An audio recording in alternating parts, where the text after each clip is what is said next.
मी कुठल्याही परिस्थितीमध्ये लेक लाडकी म्हणजे लाडकी बहीण योजना ज्याच्यामुळं मी म्हणणारे घरी बसवण्याचं काम झालं, त्या योजनेनी एवढा आम्हाला मायमाऊलींनी साथ दिली, बहिणींनी साथ दिली की राज्याच्या इतिहासात राज्याची निर्मिती झाल्यानंतर एखाद्या युतीला किंवा एखाद्या पक्षाला एकत्र येणाऱ्यांना इतकं मोठ्या प्रमाणावर जागा मिळाल्या नव्हत्या, इतक्या जागा मिळाल्या झालो आणि तिथनं मग तिथं चेअरमन झालो, तिथून बँकेला प्रतिनिधी गेलो आणि रमेश आप्पा घोलपसाहेब यांच्या आग्रहाखातर मी बारामतीतनं बँकेला उभा राहिलो आणि 1991ला तिथं निवडून आलो. तेव्हापासून तुम्ही जनतेने मला सतत पाठबळ दिलं, मला आशीर्वाद दिले, मला अतिशय मनापासून साथ दिली आणि ह्या सगळ्याच्या जोरावर मी आजपर्यंत इथपर्यंत पोहोचलेलो. मधल्या काळामध्ये वेळ देता आली नाही उद्घाटनाला, कारण आचारसंहिता चालू होती, संपूर्ण राज्यात निवडणुकीचा धामधूम चाललेली होती, लोकसभेचा निकाल एका वेगळ्या प्रकारे लागलेला होता. त्यामुळे आम्ही पण सगळेजण थोडंसं काळजीत होतो. मी पण विचार करत होतो की बाबा एवढा मोठा फटका बसलेला आहे आणि आता पुढं पुन्हा आपल्याला लोकांच्या समोर जायचं आहे आणि त्याच्यातून अर्थसंकल्प सादर करत असताना माझ्या डोक्यामध्ये बरेच वर्ष घोळत होतं, कारण मी 10 वर्ष ऊर्जा खात्याचा मंत्री म्हणून काम केलेलं आहे आणि आपण काहीतरी करून वीज वापरणाऱ्या माझ्या शेतकऱ्यांना त्या ठिकाणी मदत करावी असं माझ्या मनामध्ये आलं. हे 70 आहे काय 10 आहे? 70 आहे, म्हणजे फक्त ह्या तालुक्याकरता. त्याच्यामध्ये हे सगळ्या गोष्टी होत्या आणि काय करायचं मग 3 हॉर्सपॉवर 5 हॉर्सपॉवर 7.5 हॉर्सपॉवर याला वीज माफी देण्याचा निर्णय घेतला. मागे 2003 साली घेतला होता, सुशील कुमार शिंदे मुख्यमंत्री होते तेव्हा, आणि तो घेत असताना आम्ही पण सरकारमध्ये होतो, परंतु आम्ही तसं ज्युनियर होतो. बाकीची मान्यवर तिथं सिनियर म्हणून पदमसिंह पाटील, विजयसिंह मोहिते पाटील, भुजबळ साहेब, त्याच्यामध्ये मधुकरराव पिचड, हे असे सगळे मान्यवर तिथं सिनियर नेते म्हणून काम करायचे आणि काँग्रेसचे इतर नेते मंडळी काम करायचे. निवडणुका झाल्या आणि त्याच्यानंतर पहिलं बिल आम्ही 0चं दिलं, पण निवडणुका झाल्यानंतर पुन्हा बिल द्यायला सुरुवात केली. मी म्हणलं लोक तर जोड्यानेच मारतील, ते म्हणले नाही ते आपल्याला आता परवडत नाही, म्हणले देऊन टाकायचं बिल आणि बिलाला पुन्हा सुरुवात झाली.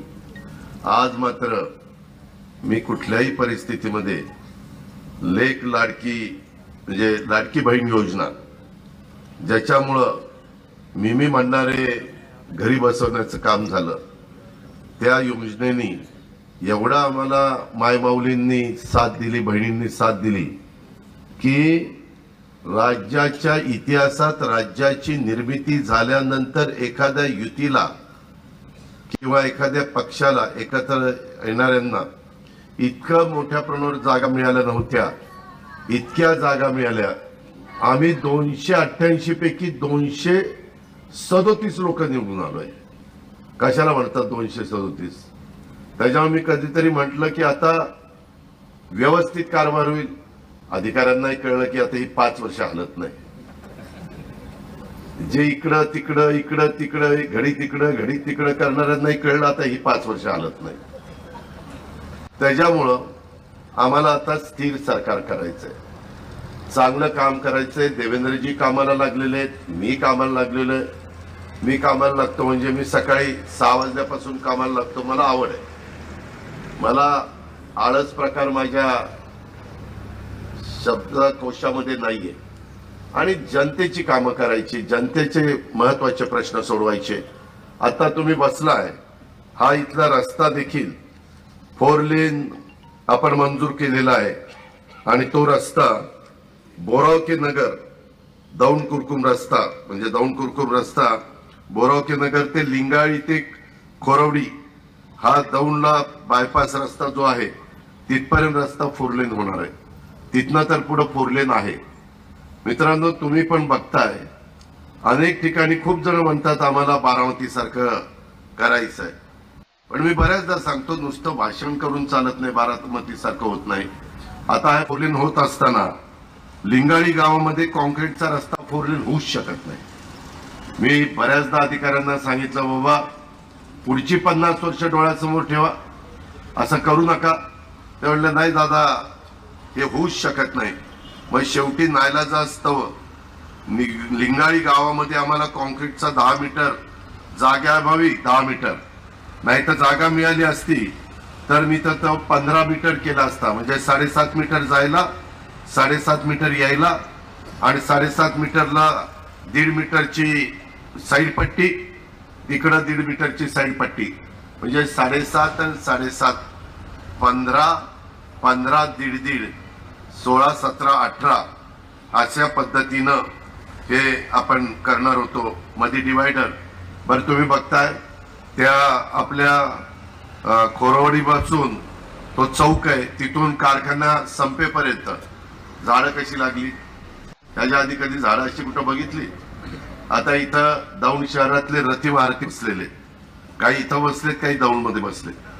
मला एक म्हणायचं की अजित पवार लक्ष घालतो त्यावेळेस होऊ शकतं, शहरातले कार्यकर्ते का लक्ष घालत नाही. तुम्हाला राजकारण करायचं ना. मला एका आता सहकारी मित्रांनी पत्र दिलं की दादा तुम्ही दौंड शहराच्या विकासाचे दौंड शहर दत्तक घेण्याबाबत जावेद अब्दुल सत्तार सय्यद रिक्षा चालक सामाजिक कार्यकर्ता यांनी ते पत्रक दिलं. याच्यामध्ये मी लक्ष घातलं तर मी अतिक्रमण काढणार, मी लक्ष घातलं तर मी रस्ते रुंद करणार, मी लक्ष घातलं तर गरीब लोकांना घरं नसतील त्यांना इकॉनॉमी विकासेक्शन म्हणजे त्याला EWS म्हणतात त्यांच्याकरता घर बांधणीचा कार्यक्रम पंतप्रधानांनी 3 कोटी घरांचा दिलेला आहे देशात. त्या 3 कोटीपैकी 35 लाख घर आपण आपल्या महाराष्ट्रात आणण्याचा प्रयत्न करतोय आणि त्याच्यातनं चांगली घरं बांधण्याचं आपला सगळ्यांचा उद्देश आहे. पण किंवा आता मला काही सहकारी मित्र सांगत होते, इंद्रजित गाडीत येत असताना सांगत होता की दादा आम्ही जगदाळे परिवारांनी किती एकर जमीन रे विरधवन त्या विद्या प्रतिष्ठानला 7 एकर जमीन त्यांनी त्या पलीकडचा रोड आहे त्या ठिकाणी मला दिली. मध्ये टीम पण पाठवलेली होती. मी आता ह्या टर्मला त्या 7 एकरात अतिशय सुंदर अशा प्रकारची CBSE स्कूल दौंडच्या मुला मुलींच्या करता CBSE स्कूल, कारण मला कारण सांगायला काहीच ठेवलेलं नाहीये किंवा हे तुम्ही नाही केलं म्हणून मी तुम्हाला आता मदत करू शकत नाही, काही कारणच नाहीये. तिथं स्कूल करणारे सुंदरपैकी ग्राउंड करतो, तिथं एक चांगल्या प्रकारे आता ITIचे कोर्सेस ते एक चांगली इमारत बांधतो. आता सोलर पॅनल आहेत ते सगळीकडे बसायला लागलेले आहेत. इथून पुढे महाराष्ट्रामध्ये शेतकऱ्यांना सोलर पॅनलवरच वीज मिळणार आहे. हळूहळू तुम्हाला दिवसा वीज देण्याचं देवेंद्र फडणवीस मी एकनाथ शिंदेनी ठरवलेलं आहे.